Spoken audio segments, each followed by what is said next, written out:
안녕하세요. EY 컨설팅 AI 리더 김수연 파트너입니다. 이전 세션에서는 리질리언트 기업의 4대 특성에 대해 말씀드렸습니다. 지금부터는 리질리언트 기업이 되는 방안에 대해 말씀드리겠습니다. 저희 EY 한영은 4가지 방안을 제시합니다. 먼저 기업 분할 및 매각입니다. 고금리 저성장 시기인 만큼 분할이나 매각 기회를 적극적으로 활용해 사업 포트폴리오를 정예화해야 합니다. 다음은 리질리언트 SCM 구축입니다. 공급망 리스크에 대해 선제적인 조치로 안정적인 공급망 운영이 가능하다면 위기를 기회로 만들 수 있습니다. 세 번째는 AI 기반 오퍼레이션입니다. 지난해 챗GPT를 통해 모두가 경험하신 바와 같이 AI 기술 발전은 과거의 난제에 대해 새로운 가능성을 제시하고 있습니다. 마지막으로 미래 사업 투자입니다. 전통적 산업의 시장이 어려워지고 파괴적 변화가 계속되는 만큼 신규 사업에 대한 투자를 통해 미래 포트폴리오를 준비해야 합니다. 이제 각 방안에 대해 상세히 말씀드리겠습니다. 첫 번째 방안인 기업 분할 및 매각입니다. 저희 EY와 골드만삭스의 공동 연구 내용 중심으로 말씀드리겠습니다. 고금리 저성장 계속됩니다. 산업 내의 1, 2등이 아니면 수익성 유지가 어렵습니다. 신사업 육성을 위한 자금 조달은 필요합니다. 때문에 한 개 산업을 분할 매각하거나 기업 공개를 통해 자금을 조달하는 움직임이 많아지고 있습니다. 코비드-19 시기를 지나면서 기업 분할 건수가 3배 증가했습니다. 기업 분할 1년 후 주주 수익이 평균 7.3% 증가해서 긍정적인 효과를 확인할 수 있습니다. EY가 분할 및 합병을 도와드렸던 사례를 말씀드리겠습니다. UTC는 오티스 엘리베이터와 캐리어 에어컨을 보유한 기업이었습니다. 이 외에도 F-35 전투기 엔진 같은 방위 산업을 가지고 있었는데요. 이질적인 세 사업분 간 시너지가 크지 않았고 특히 방위 산업은 미 정부로부터의 가격이나 압력이 심각한 상황이었습니다. 각 사업별로 성장성과 수익성이 정체되어 있는 상황에서 UTC는 오티스와 캐리어를 분할해서 전문성을 강화합니다. 또 방위산업은 경쟁사인 레이티언과 합병해서 시장 협상력 강화를 추구했습니다. 분할 후 이 3개 기업의 매출 성장률은 각각 18%, 17%, 7%로 모두 증가하였습니다. 리질리언트 기업으로 가는 두 번째 방안은 리질리언트 SCM 구축입니다. 구축 방향은 4가지로 말씀드릴 수 있겠습니다. 첫 번째는 전략적 공급망 구축입니다. 테슬라 관련 지난해 가장 핫한 키워드가 무엇이었을까요? 가격이나 전쟁, 가성비였습니다. 핵심 부품인 배터리 기술을 내재화하고 주요 원재료에 대해 장기 계약을 체결했기에 중국 업체들과도 가격 전쟁이 가능했던 겁니다. 두 번째는 유연한 운영 모델입니다. 코비드-19 시기에 마스크 사업으로 가장 재미를 많이 본 회사가 어디일까요? 3M입니다. 2002년 사스 시기에 예비 생산시설을 구축했습니다. 또 생산기지를 분산 배치해서 근거리 배송이 가능하도록 했고요. 그래서 코비드-19 시기에 위력을 발휘할 수 있었던 겁니다. 세 번째는 통합 리스크 관리입니다. 코비드-19 시기에 자동차 사기 어려웠던 거 다들 기억하실 겁니다. 반도체 물량 부족으로 1년 이상 기다려야 하는 경우도 허다했는데요. 이때 마켓 셰어를 오히려 늘린 회사, 토요타입니다. 그 유명한 저스트인타임 체계를 버리고 충분한 부품 재고를 확보하는 저스트인 케이스로 변화했기 때문에 가능한 일이었습니다.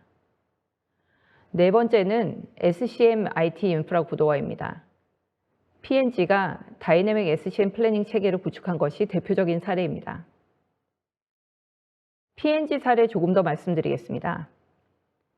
2012년 허리케인 샌디로 당시 향수 생산의 91%를 담당하던 뉴저지 공장이 3일간 완전히 마비됐습니다.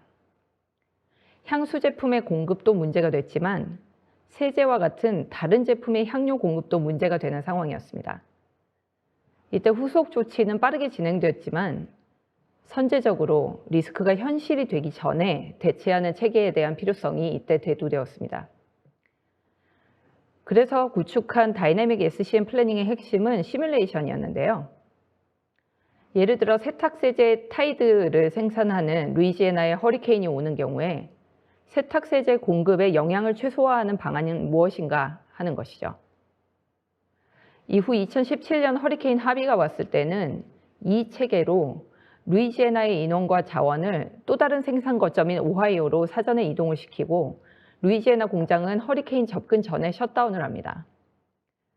공급에 전혀 차질이 없었습니다.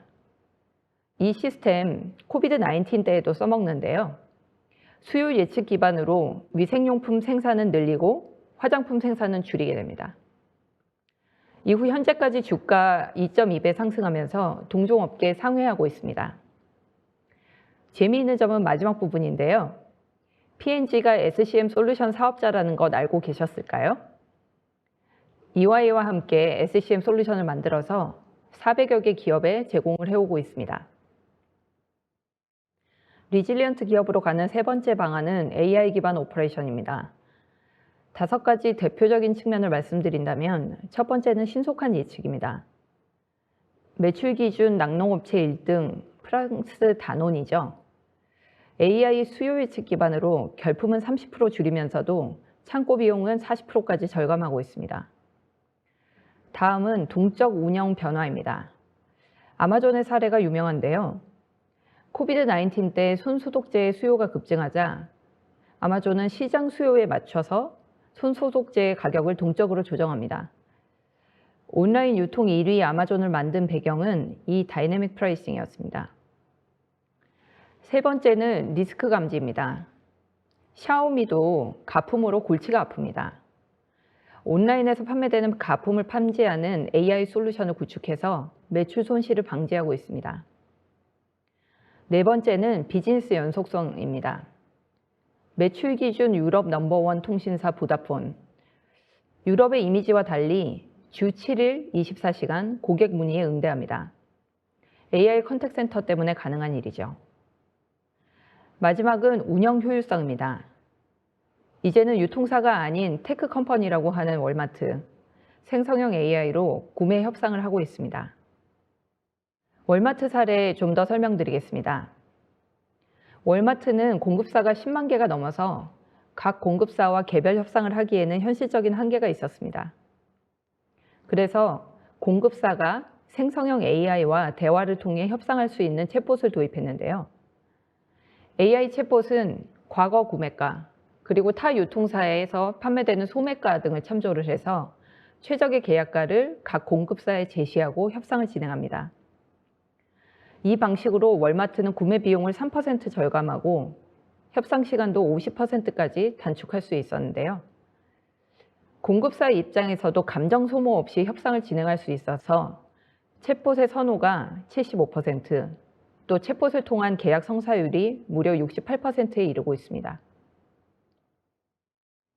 다음으로는 국내 선도 석유화학사의 사례를 말씀드리겠습니다. EY에서 지원드린 사례이기도 한데요. 원자재 구매와 달러 매도에 AI 예측을 활용해서 연 100억 원 규모의 효익을 실현하고 계신 경우입니다. 2020년으로 돌아가서 보면 원유 선물 가격이 역사상 최초로 마이너스를 기록합니다.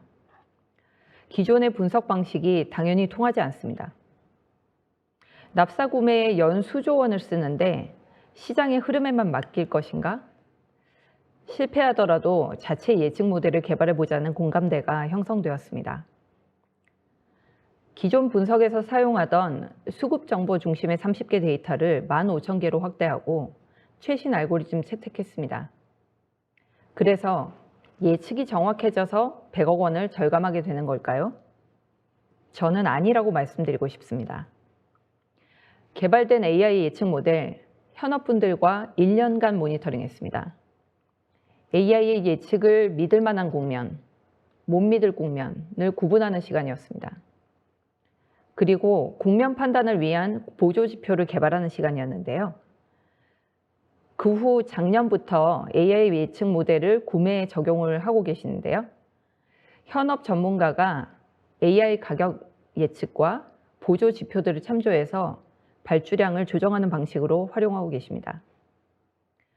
납사에서 효익이 확인됨에 따라 예측 범위를 원달러 환율로 확장을 했고 역시 지난부터 환매도 일부 물량에 활용을 하고 계십니다. 다음은 국내 선도 금융그룹의 사례를 말씀드리겠습니다. 역시 EY 사례이기도 합니다. 이 회사에서 AI 컨택센터를 구축한 후 작년 10월에 금융상담사 총파업이 발생했습니다. 이 회사의 컨택센터에서도 상담원 900명 중 500명이 파업에 참여했습니다. 경쟁사는 고객 상담 업무 중단 사과 공지문을 거는 상황이었는데요. 이 회사의 컨택센터는 정상 가동됐습니다. AI 콜봇이 1차 응대를 통해서 상담원 워크로드를 줄여주었고요. 아웃바운드 상담원을 인바운드 업무로 전환했습니다. 상담 관련 지식을 옆에서 알려주는 AI 시스템이 준비되어 있었기 때문에 가능한 조치였습니다. 당초 AI 컨택센터 구축 목적이었던 전 계열사, 전 채널 통합 상담, 그리고 계열사 간 크로스셀링, 중복 투자 방지의 효과도 물론 거두고 있습니다. 리질리언트 기업으로 가는 네 번째 방안으로 미래 사업 투자에 대해 말씀드리겠습니다. 신규 비즈니스 기반을 빠르게 만들기 위해서 인수합병, JV와 파트너십, 스타트업 투자를 고려해 볼 수 있습니다. 인수합병은 주로 시장이나 기술을 즉시 확보하기 위해 사용하는 방법이죠. JV 또는 파트너십은 파트너사와의 시너지가 명확할 때, 그리고 한시적인 사업 운영이 적절한 경우에 우선 고려할 수 있겠습니다. 스타트업 투자는 투자 대상 기업이 미래 성장 동력으로 잠재력이 존재할 때 실행하고 스타트업이 성공할 경우에 한해 수익과 시너지가 실현되는 구조입니다. 마이크로소프트 주식 가지고 계십니까? 미국 시총 1위 신사업 투자에서 나왔습니다. 마이크로소프트의 프로덕티비티 앤 비즈니스 프로세스 사업부의 대표 제품 팀즈의 화상회의 기술은 2011년 스카이프 인수로 확보한 겁니다. 연 167% 성장세에 있습니다. 인텔리전트 클라우드 사업부, 오픈 AI에 투자했죠. 2019년에 $1빌리언을 투자했습니다. 오픈 AI의 기술을 마이크로소프트의 클라우드를 통해서만 제공하는 조건이었습니다. 재작년 11월 챗GPT 출시 이후에 생성형 AI가 본격적인 주목을 받으면서 작년 이 사업부 매출이 15% 성장했고요. 현재는 업계 1위를 노리고 있습니다. 모 퍼스널 컴퓨팅 사업부의 경우에는 게임기 엑스박스가 주력 상품이었는데요. 스타크래프트 게임으로 유명한 액티비전 블리자드를 작년에 인수했습니다. 이 인수로 마이크로소프트는 게임 소프트웨어 시장 5위에서 3위로 올라서게 됩니다. 지금까지 리질리언트 기업으로 가는 방안에 대해 말씀드렸습니다. 올해의 제반 경제 여건에서 추진을 고려할 만한 이니셔티브로 정리해 보겠습니다. 기업 분할 및 매각 측면에서는 사업 포트폴리오 다시 한번 바라봐야 되겠습니다. 분할과 매각을 실행해서 포트폴리오를 가다듬고 분할 후 전문성 강화를 중심으로 한 성장 전략 구축과 실행이 필요하겠습니다. 리질리언트 SCM 구축 측면에서는 공급망 위기를 예측하고 대응 방안 시뮬레이션을 통해 선제적 대응이 가능한 구조를 만들어야 되겠습니다.